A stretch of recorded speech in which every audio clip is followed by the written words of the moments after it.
So for a lot of people, AI is this new technology or new concept that has come into our lives in the last few years. For some of us, it's smacked us in the face in the last year, where we've learned we have to develop and we have to embrace this new technology. So our next speaker is not new to AI.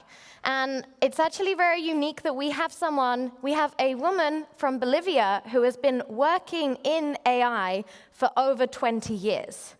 And she is up next, talking to us about how to improve diversity in the artificial era.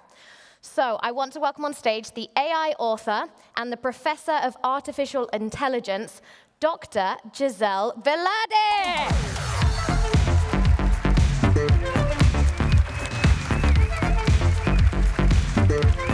Thank you so much.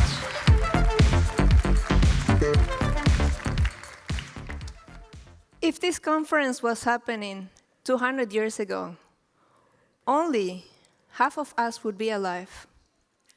The other half would have died during their infancy. 200 years sounds like a long time, but this is a just tiny window for us humans. We enjoy several innovations. We have robotics, improved health, and many times highly appreciated snapshot beauty filters.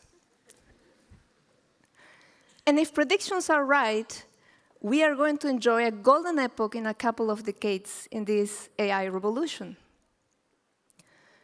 I am Gissel Velarde, an AI author, engineer, and professor of artificial intelligence, and I'm interested in understanding human and artificial intelligence and how to harness technology to benefit everyone.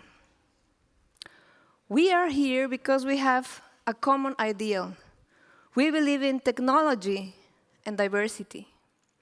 In the next minutes, I want to tell you why I think AI is such a relevant topic. I will briefly explain how it works, and most importantly, I want to share my analysis of facts and events that happened less than 200 years ago that greatly improve our lives with a projection of today's possibilities. So today, everybody is talking about AI, but I say that more than 2,000 years ago, people was interested in artificial intelligence. Indeed, AI is the dream of dreams. Although sometimes we also dream about true human intelligence, Aristotle thought that we wouldn't need slaves any longer if everything we had could serve us by sensing the need at our desire. He described statues moving themselves and lyras playing their own chords. I imagine he would be delighted by seeing robotic fabrics, autonomous cars, and he would be also enjoying a Spotify list with music tailored to his ears. Another figure who was important in the development of artificial intelligence is Alan Turing. He promoted the development of general-purpose computers, and he posed the famous question, can machines think? With this question, he left us busy until now. And he also rediscovered the work by Ada Lovelace. She is the world's first programmer. And 100 years before Turing, she was programming analytical machines. Those were mechanical prototypes of digital computers. Back then, she realized that with these machines, we could solve any complex problem, including, she wrote, composing elaborate music. Now, let me briefly illustrate how AI works. Imagine we want to calculate where the black projectile will land. So we need the angle, direction, and initial velocity at which this projectile will be shot. And then we can calculate where this is going to land. Now, let's use some marketing techniques and say we want to predict instead of calculate. We want to predict where this projectile will land. And we can do so because we have a function, f, a formula, which was given to us by Isaac Newton. And thanks to that, we replace the angle and initial velocity in x, and y is the prediction, so where the projectile will land. Imagine Isaac Newton wasn't born, so we didn't know this function.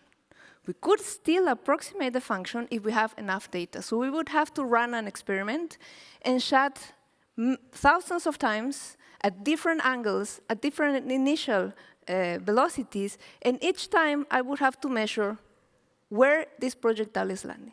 And shot again, and again, thousands of times. So we would collect data, and although the function may not be known, so question mark, we could still approximate, so x would be, again, direction and speed, and y is the measurement where it is landing.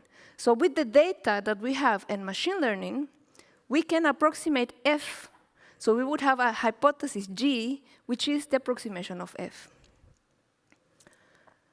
Several centuries ago, people in war that knew the formula had an advantage over those who didn't, because they had a better chance to reach their targets. Today, companies that know these functions or these formulas also have an advantage over those who don't. And of course, there are many, many formulas which do not obey physical laws. For example, we can distinguish between male and female faces, and we do this thanks to perception. So there's no physical law involved. Or experts on a daily basis take decisions. For example, in banks, people need to grant or deny loans, and they do that because of their many years of experience.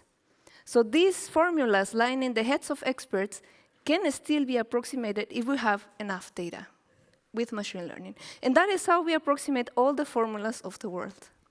Imagine having all the formulas of the world in the palm of your hands. So there is a story by Jorge Luis Borges where he describes seeing this magnificent aleph. The aleph is the point where all points of the universe are inside. And he was able to see it in the basement of a house. He was able to see the day, the night, every ant, the stunning alteration of death, my face, your face, and that of every single person, all instantaneously. So he was deeply disturbed by this experience. He believed nothing else would surprise him again. But that is why he haven't seen this one. So we have at the palm of our hands, not an aleph, but a new kind of device, which is not an inch diameter, but is a 6-inch display, where we see everything, we can communicate, we can work, we get recommendations for products that we are likely to buy, we get suggestions for text messages that we are finishing, or we get the shortest path to the destination where we want to go. And that is the reason why startups have been growing in record time. Accessible devices, millions of users, and cool applications. Despite the fact that we made tremendous improvements thanks to technology, today AI communities are highly homogeneous. You can recognize me, I'm in pink in this picture. I was taking part of the unconference of the International Society for Music Information Retrieval, and what you see is that we are few females in these conferences. This could have been taken at any other AI conference today. If you see the percentage of female researchers in AI conferences in 2017, Taiwan and the Netherlands are the countries with the best percentages, and Sweden is last year. But don't worry too much, my home country is not even in the chart. So the obvious question is, why? When I was doing research for my book, Artificial Era, I discovered that this is not only in AI, but also technology and innovation business. And when I was reading one of the research papers, the authors said that managers perceived males as more creative and innovative and willing to take risks than females. So I was wondering if we are just like the peacock species, where peacocks are dotted with these beautiful feathers and they are impressive, and peahens are not. They're the ones that choose. Or is it that the implicit bias, history, and statistics are playing against us? So I discovered that in the Roman Empire, females were educated in reading, writing, arithmetic, oratory, philosophy. But by the fall of this empire in 476, the Aristotelian view that women are inferior to men by nature was imposed. Between the 5th and 15th centuries, all in charge in engineering works, construction, machinery, and war weaponry, they were all exclusively male. Also in 1377, the decree of the University of Bologna prohibited the entrance of women to the university. And that is the legacy of the centuries. It was not until 1848 that a conference took place in New York. Maybe a conference similar to this one, somehow. Back then, they were demanding women's rights. And this conference promoted the systematic entry of females to universities worldwide during the 19th century, mostly in medical schools.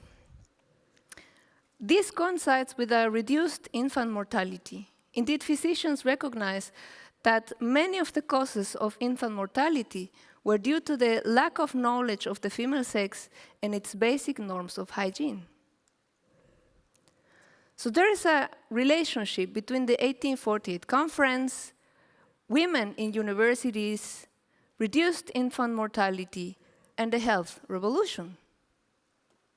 So now, with all of this, think, what would be the impact of diversity during the AI revolution?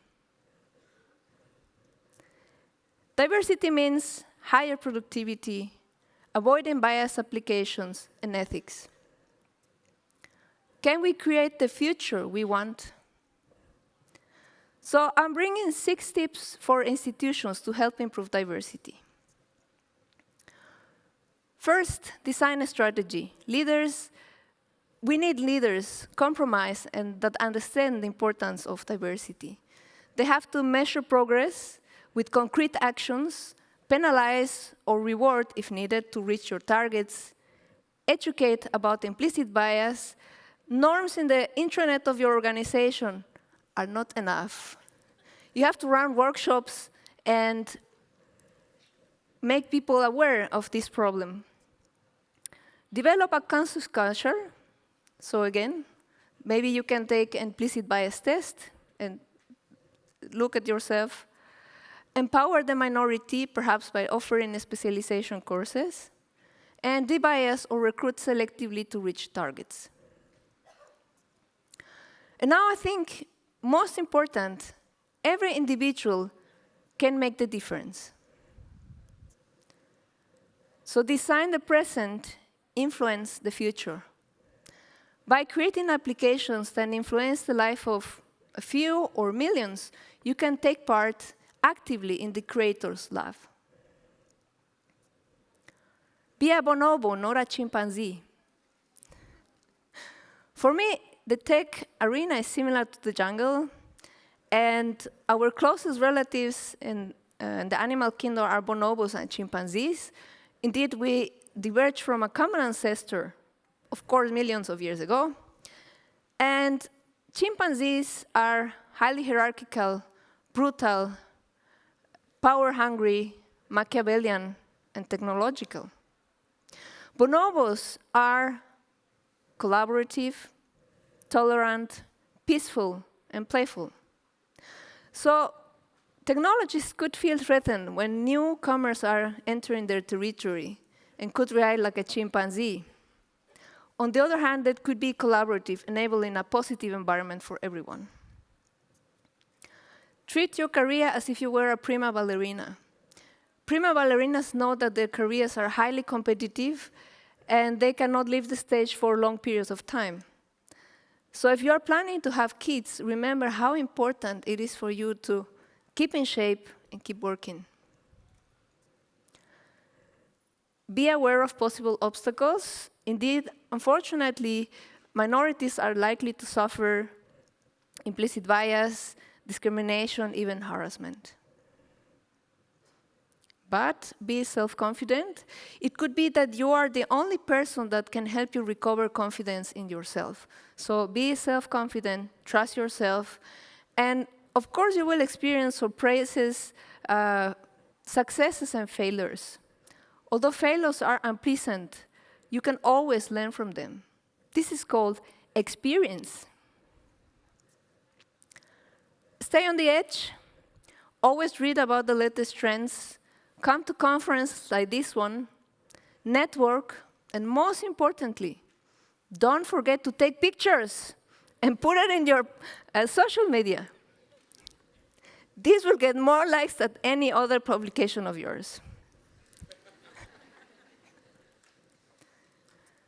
Finally, enjoy the adventure. The world needs you.